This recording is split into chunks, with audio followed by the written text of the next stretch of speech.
Good morning student. आज का BA education का टॉपिक हमने लिया है शिक्षा के कार्य। शिक्षा के कार्यों के बारे में जब हम बात करते हैं तो बहुत सारे बिंदु हमारे सामने आते हैं। आज हमने मुख्य रूप से 15 बिंदु रखे हैं जिनके बारे में हम ज्ञान का आदान प्रदान करेंगे। तो शुरू करते हैं।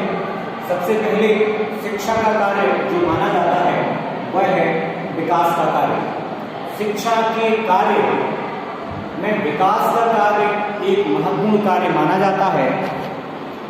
विकास के कार्य से तात्पर्य है बालक या बालिका का शारीरिक, मानसिक, नैतिक इत्यादि प्रकार का विकास।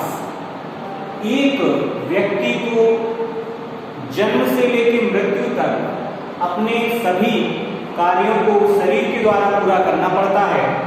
इसलिए व्यक्ति का यानी बालक और बालिका का शारीरिक रूप से स्वस्थ होना अति आवश्यक है। शिक्षा बालक और बालिका को स्वस्थ रहने के महत्व बताती है।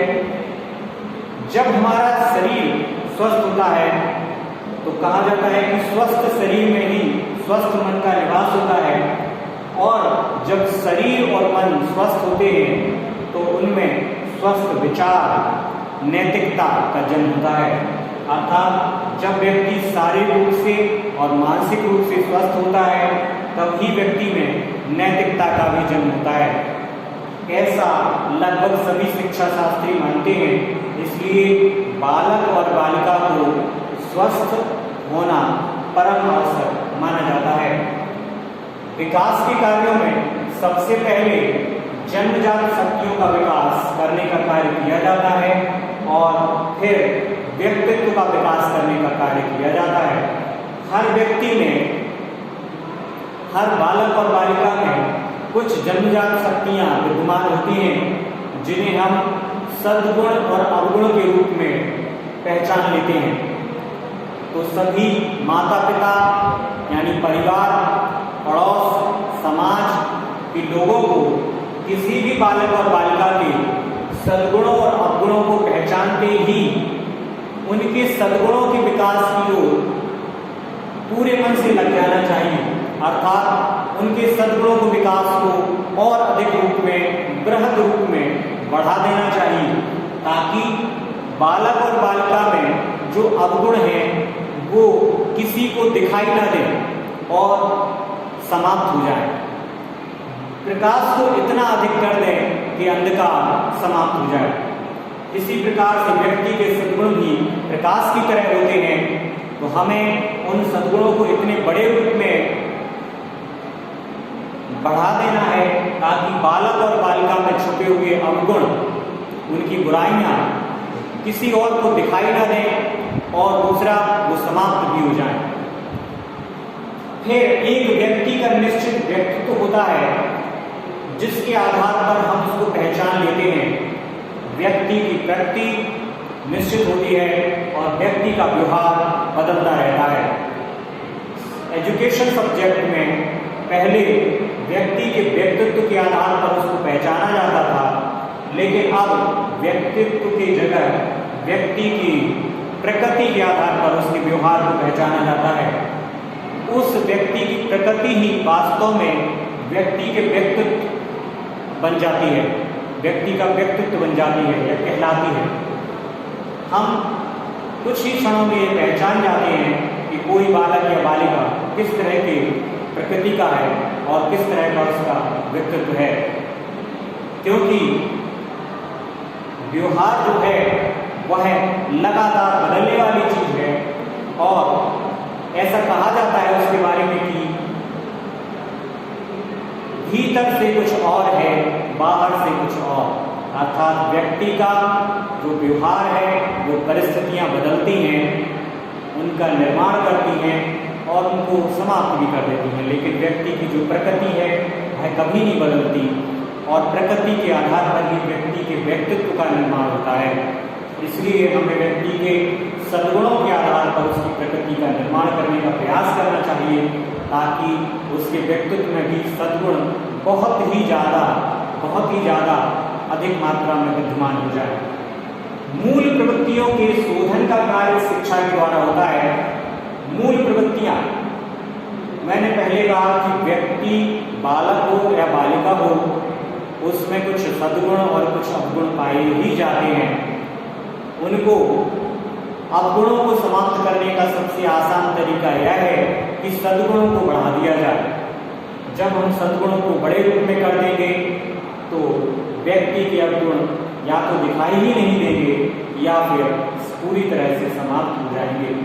तो जो मूल प्रवृत्तियां हैं उनका शोधन किया जाता है, अर्थात जब ऐसा मानते हैं लोग कि जिस व्यक्ति में काम भावना अधिक होती है तो उसको किसी कला के कार्य में लगा दिया जाए तो उसकी उस मूल प्रवृत्ति का शोधन हो जाता है। काम, क्रोध, लोभ, मोह, मद और मत्सर नाम की जो मूल प्रवृत्तियां सभी लोगों में कम या ज्यादा स्थिति में पाई जाती हैं, उनके शोधन का कार्य शिक्षा के द्वारा होता है और उनका मार्ग बदलकर किसी और कार्य क्षेत्र में उनको सक्रिय करने का कार्य शिक्षा के द्वारा होता है। जीवन की तैयारी का कार्य, आज के समय की जो विद्यालयी शिक्षा है, स्कूली शिक्षा है, उसका मुख्य उद्देश्य व्यक्ति को इस तरह से तैयार करना है ताकि वह आने वाले भविष्य में अपनी पत्नी का, अपने बालक और बालिका का अर्थात परिवार का भरण पोषण, पालन पोषण ठीक प्रकार से कर सके। और ऐसा तभी हो सकता है जब वह किसी विशेष कार्य में निपुण बन जाए और वह निपुणता इस तरह की हो कि उससे उसे कुछ जीविकोपार्जन अर्थ के रूप में प्राप्त हो, यानी धन के रूप में प्राप्त हो। तभी तो वह अपने परिवार का पालन पोषण करने में सक्षम होगा। परिस्थिति के साथ अनुकूलन का कार्य सिखाना शिक्षा का प्रमुख कार्य माना जाता है। किसी भी परिस्थिति में ना घबराना बल्कि सही निर्णय लेते हुए उस समस्या का या परिस्थिति का सामना करना और उसका समाधान करना हमें शिक्षा सिखाती है। इसी को हम अनुकूलन कहते हैं। व्यक्ति के द्वारा सृजन करना, हर व्यक्ति में कोई ना कोई नैसर्गिक गुण पाया जाता है, जैसे कला, संगीत, नृत्य, गायन, वादन इत्यादि। हमें उस व्यक्ति की उस सृजनात्मकता को बढ़ाते हुए इस रूप में ले जाना है कि वह समाज के लिए, राज्य के लिए, देश के लिए उपयोगी बन सके। अर्थात उसके अंदर जो कला विद्यमान है, जो सृजनात्मकता विद्यमान है उस व्यक्ति के अंदर, उसको बाहर लाते हुए पूरे संसार को दिखाना है ताकि पूरा संसार उससे कुछ लाभ प्राप्त कर सके। व्यक्ति निर्देशन का कार्य, कुछ लोग बहुत अच्छे अध्यापक होते हैं और निर्देशक माने जाते हैं। जब शिक्षा उस व्यक्ति को प्राप्त होती है तो व्यक्तित्व के विकास के साथ ही उसकी निर्देशन कला का भी विकास होता है और शिक्षा व्यक्ति के निर्देशन यानी शिक्षा व्यक्ति को निर्देशित करते हुए उसे सही मार्ग पर ले जाती है और इस योग्य बनाती है कि वह दूसरों का निर्देशन कर सके।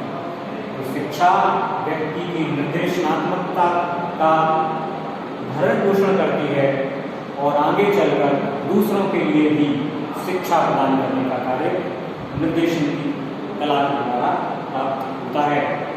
व्यक्ति के अनुभवों के पुनर्निर्माण का कार्य शिक्षा द्वारा किया जाता है। अर्थात हम जीवन में जो कुछ भी ज्ञान प्राप्त करते हैं उसको अनुभव के रूप में संग्रहित कर लिया जाता है और उस अनुभव को हम दूसरों के साथ बांटते हैं। एक पिता अपने पुत्र या पुत्री के साथ, माता पिता पुत्र और पुत्री के साथ अपने अनुभवों को साझा करते हैं और उन्हें सही रास्ता दिखाते हैं ताकि जो निर्णय उनके जीवन में गलत हो गए थे या जो समस्या उनके जीवन में आई और उनसे कैसे उन्होंने उनको हल किया, आसानी से रास्ता बदला और सफलता की ओर गए, इसी तरह का ज्ञान अनुभव से हमें प्राप्त होता है और सभी माता पिता अपने बच्चों को इस तरह का अनुभव देते हैं, ताकि शिक्षा तो वो भी प्राप्त कर रहे हैं, लेकिन जो जीवन में कष्ट उन्हें उठाने पड़े वो उनके बच्चों को ना उठाना पड़े और आगे चल के वह भावी जीवन के लिए तैयार हो सके। व्यक्तिगत नैतिकता के निर्माण का कार्य शिक्षा का एक प्रमुख कार्य माना जाता है। इसको व्यक्ति शारीरिक रूप से स्वस्थ हो, मानसिक रूप से स्वस्थ हो और नैतिक रूप से भी स्वस्थ हो, अर्थात उसमें नैतिकता भी विद्यमान हो, तभी वास्तव में वह व्यक्ति या उसका व्यक्तित्व का विकास सार्थक माना जाता है। भारतीय होने के नाते भारतीय क्षेत्र में रहने वाले सभी लोगों में नैतिकता का जन्म लेना सुनिश्चित करना ही शिक्षा का एक प्रमुख कार्य माना गया है और सभी शिक्षा शास्त्री इस बात में एकमत हैं कि शिक्षा का सबसे महत्वपूर्ण या कहें कि सबसे महत्वपूर्ण कार्य बालक और बालिका को नैतिक रूप से परिपक्व बनाना है, व्यक्ति को धार्मिक और आध्यात्मिक बनाने का कार्य शिक्षा का यह एक महत्वपूर्ण कार्य माना जाता है। हमारे भारतीय विद्वान यह मानते हैं कि धर्म और आध्यात्म की जो पुस्तकें या जो ज्ञान हमारे पास है उसको भी बालक और बालिका को प्रदान किया जाना आवश्यक है, ताकि वह उनके शारीरिक, मानसिक और नैतिक रूप से सबल बनने में सहयोगी हो सके। व्यक्ति की मूल प्रवृत्तियों के नियंत्रण का कार्य यह 10वां बिंदु और दूसरा बिंदु लगभग एक समान ही है। उनमें केवल अंतर यह है कि यहाँ पर मूल प्रवृत्तियों के नियंत्रण और मार्गांतरीकरण का विचार सामने रखा गया है। जिस प्रकार से हम दूध में आई हुई अवशिष्ट पदार्थों को छन्नी से निकालकर अलग कर देते हैं, उसी प्रकार से शिक्षा भी हमारे मूल प्रवृत्तियों को छानने का या शोधने का कार्य करती है और इसके साथ ही साथ शिक्षा हमारी मूल प्रवृत्तियों को उनके गलत रास्ते पर जाने से रोकते हुए सही रास्ते पर हमें ले जाने का कार्य करती है। जब भी कोई मनुष्य कोई गलत कार्य करता है तो एक शिक्षित व्यक्ति के मन के दो भाग होते हैं। पहला भाग उससे कहता है कि ये कार्य मत करो, ये कार्य गलत है, और दूसरा कहता है कि ये कार्य करो, इससे तुम्हें ये लाभ प्राप्त होगा। शिक्षित व्यक्ति उसे माना जाता है जो अपनी मूल प्रवृत्ति को नियंत्रित करना जानता है और सही रास्ते का चुनाव करते हुए बिल्कुल सही कदम जीवन में उठाता है। मूल आवश्यकताओं की पूर्ति का कार्य एक व्यक्ति की कुछ मूलभूत आवश्यकताएं होती हैं, जैसे रोटी, कपड़ा और मकान। इनकी आवश्यकता के योग्य बनाना भी शिक्षा का एक प्रमुख कार्य माना जाता है। भौतिक और व्यावसायिक समृद्धि प्राप्त करने का कार्य शिक्षा द्वारा होता है। मेरा मानना है कि प्रत्येक व्यक्ति को धन कमाना चाहिए और इतना अधिक धन कमाना चाहिए कि उसकी कभी कमी महसूस ना हो। किसी शिक्षा शास्त्री ने कहा है कि साईं इतना दीजिए जिसमें कुटुंब समाए और मैं भी भूखा ना रहूं, कोई साधु भी भूखा न जाए। अर्थात व्यक्ति को अपने जीवन में आर्थिक रूप से इतना संपन्न होना आवश्यक है कि वह अपने परिवार और कुटुंबीजनों का भली प्रकार से पालन पोषण कर सके, देखभाल करने के योग्य बन सके। और इसके साथ ही साथ अगर कोई उसके घर के दरवाजे पे कोई निर्धन व्यक्ति, कोई भूखा व्यक्ति आ जाता है, कोई वस्त्रहीन व्यक्ति आ जाता है, कोई अर्थहीन व्यक्ति आ जाता है, तो उसकी भी भली प्रकार से वह सहायता करने के योग्य हो। इस योग्य बनाने के लिए भी शिक्षा प्रदान की जाती है, ताकि व्यक्ति भौतिक रूप से यानी आर्थिक रूप से और व्यवसायिक रूप से समृद्धि को प्राप्त करे। तभी वह दूसरों के लिए सहायता प्रदान कर सकता है, तभी वह दूसरों को सही रास्ता दिखा सकता है और तभी उसके द्वारा कही हुई बातों पर लोग विश्वास करेंगे। सबसे महत्वपूर्ण बात, जिसके पास धन नहीं होता उस व्यक्ति की बातों को लोग आसानी से स्वीकार नहीं करते हैं, चाहे वह कितना ही ज्ञानी क्यों ना हो। मनुष्य को आत्मनिर्भर बनाने का कार्य, व्यक्ति को स्वयं इस प्रकार से निर्मित करने का कार्य शिक्षा के द्वारा होता है ताकि वह खुद के लिए रोजगार ढूंढ सके और दूसरों को भी कुछ रोजगार दे सके। शिक्षा का कार्य है व्यक्ति को खुद के लिए कार्य के योग्य बनाना और दूसरों को भी कार्य देने योग्य बनाना, अर्थात आत्मनिर्भर बनाना, मनुष्य को मुक्ति मोक्ष दिलाने का कार्य। सभी प्रकार के धर्म और संप्रदाय ये मानते हैं कि शिक्षा का अंतिम उद्देश्य व्यक्ति को मोक्ष की प्राप्ति कराना है। मोक्ष क्या है? मोक्ष वह है जब व्यक्ति को किसी भी प्रकार का मन में लोभ नहीं रहता। जिस व्यक्ति के मन में लोभ है वह मोक्ष कैसे प्राप्त करेगा? इसलिए शिक्षा जब व्यक्ति को शारीरिक रूप से, मानसिक रूप से और नैतिक रूप से सबल बना देती है तब व्यक्ति को मोक्ष की प्राप्ति होती है, अर्थात उसे इस तरह का परम ज्ञान प्राप्त हो जाता है कि जब उसे किसी भी प्रकार के लोभ की इच्छा नहीं रहती है, ना ही इहलौकिक लोभों की और ना ही पारलौकिक लोभों की इच्छा। तभी वास्तव में व्यक्ति को सच्चा मोक्ष प्राप्त होता है। मनुष्य को जीवन के आनंद और सुख देने का कार्य आदि। व्यक्ति के जीवन में जो भी भौतिक साधन उपलब्ध हैं, शिक्षा हमें यह ज्ञान प्रदान करती है कि व्यक्ति के अपने जीवन में भरपूर आनंद को प्राप्त करना चाहिए और उस सुख को भी प्राप्त करना चाहिए जो ईश्वर ने उसे प्राप्त कराया है, क्योंकि अगर आप ऐसा नहीं करते हैं तो ईश्वर की आप में श्रद्धा सच्ची नहीं मानी जाएगी। जो भी ईश्वर ने आपको आनंद और सुख के साधन दिए हैं उनका भरपूर उपयोग करना चाहिए और परिवार और कुटुंबीजनों, सगे संबंधियों को भी उस आनंद को उठाने देना चाहिए।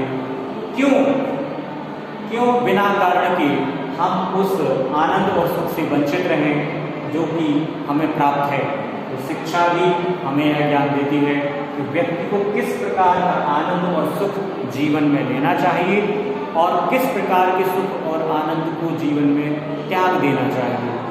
यानी ग्रहण करना और त्याग देना दोनों ही शिक्षा के कार्य हैं जो बताते हैं कि हमें जीवन में किस तरह का आनंद और सुख लेना चाहिए और किस तरह के आनंद और सुख से सदैव ही दूर रहना चाहिए। इस प्रकार से मैंने अपने ज्ञान के आधार पर शिक्षा के कार्यों को 15 दिनों में बदलाने का कार्य किया है और मुझे विश्वास है कि आपने इसे सार्थक रूप में ग्रहण किया होगा। धन्यवाद।